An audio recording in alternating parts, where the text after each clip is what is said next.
حضرت عبداللہ بن عمر رضی اللہ تعالیٰ عنہما طواف کعبہ کر کے کعبہ شریف کے سائے میں بیٹھے ہوئے تھے۔ ایک آدمی عراق سے آیا، وہ بھی حج کرنے یا عمرہ کرنے آیا۔ اس نے پوچھا کہ یہ جو بزرگ بیٹھے ہیں یہ کون ہے؟ لوگوں نے بتایا کہ یہ فاروق اعظم کے صاحبزادے ہیں، عبداللہ بن عمر ہے۔ تو اس نے جا کر آپ کو سلام کیا اور وہ کہنے لگا کہ اگر اجازت ہو تو میں آپ سے کوئی سوال پوچھ سکتا ہوں؟ آپ نے فرمایا پوچھو، کیا پوچھتے ہو؟ عبداللہ بن عمر سامنے، اللہ کا گھر سامنے، مقام ابراہیم سامنے، صفا اور مروہ ادھر موجود، مسجد حرام موجود۔ تو وہ عراق سے آیا ہوا حاجی وہ عبداللہ بن عمر سے پوچھتا ہے کہ میں آپ سے ایک سوال کر سکتا ہوں؟ بات میں یہ کرنے لگا ہوں کہ جنہوں نے بڑوں کے خلاف باتیں کرنی ہوتی ہیں وہ کعبے کو بھی نہیں دیکھتے، عبداللہ بن عمر کو بھی نہیں دیکھتے، مقام ابراہیم کو بھی نہیں دیکھتے، اور حتیم کو بھی نہیں دیکھتے، صفا اور مروہ کو بھی نہیں دیکھتے۔ وہ کہنے لگا کہ میں آپ سے ایک سوال کرنے لگا ہوں تو آپ مجھے اس کا جواب دیں۔ فرمایا بتاؤ۔ وہ کہنے لگا کہ مجھے یہ بتاؤ کہ عثمان غنی میدان بدر میں گئے تھے، عثمان غنی کا دشمن تھا، آپ نے فرمایا نہیں گئے تھے۔ انہوں نے کہا دوسرا سوال یہ ہے کہ میدان احد میں جو صحابہ پیچھے ہٹے تھے، جب یکدم حملہ ہوا،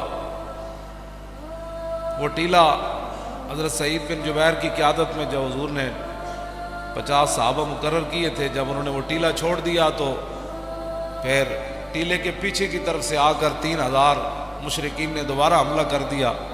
تو کہا اس جو اچانک حملہ ہوا تھا میدان احد میں، پیچھے جو صحابہ ہٹے تھے ان میں عثمان غنی تھے؟ آپ نے فرمایا ہاں تھے۔ پھر اس نے پوچھا کہ حدیبیہ کے مقام پر عثمان غنی نے حضور کے ہاتھ پر بیعت کی؟ آپ نے فرمایا انہوں نے حضور کے ہاتھ پر بیعت نہیں کی۔ تو کہنے لگا اللہ اکبر، بس میرا جو عقیدہ تھا اس کا جواب عبداللہ بن عمر سے مل گیا۔ تو نعرے لگاتا ہوا جانے لگا تو عبداللہ بن عمر نے فرمایا اس کو پکڑ کر میرے پاس لاؤ۔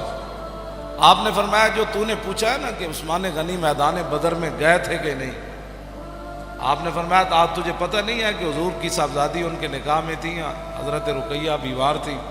تو حضور نے فرمایا کہ عثمان آپ ان کی تیمارداری میں رہیں، بدر میں نہ جائیں، ان کی خدمت کریں تو اللہ تعالیٰ آپ کو بدریوں کا ثواب عطا فرمائے۔ فرمایا باقی تو نے پوچھا کہ میدان احد میں عثمان غنی پیچھے ہٹے تھے کہ نہیں، تو میں نے تجھے کہا ہٹے تھے، تو نے کہا بڑا خوش ہوا۔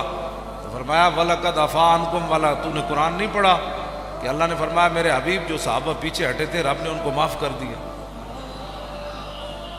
تیسری بات جو تو نے پوچھی ہے کہ عثمان غنی حدیبیہ کے مقام پر تھے کہ نہیں، فرمایا 1400 صحابہ میں سے سب سے زیادہ حضور کو محبوب ہی وہی تھے، اور سب سے زیادہ ان کی پاور کی وجہ سے حضور نے ان کو سفیر بنا کر بھیجا تھا کہ پورے مکے میں ان کے رشتہ دار موجود تھے، کسی کی جرت نہیں تھی ان کی طرف کوئی ہاتھ بڑھاتا۔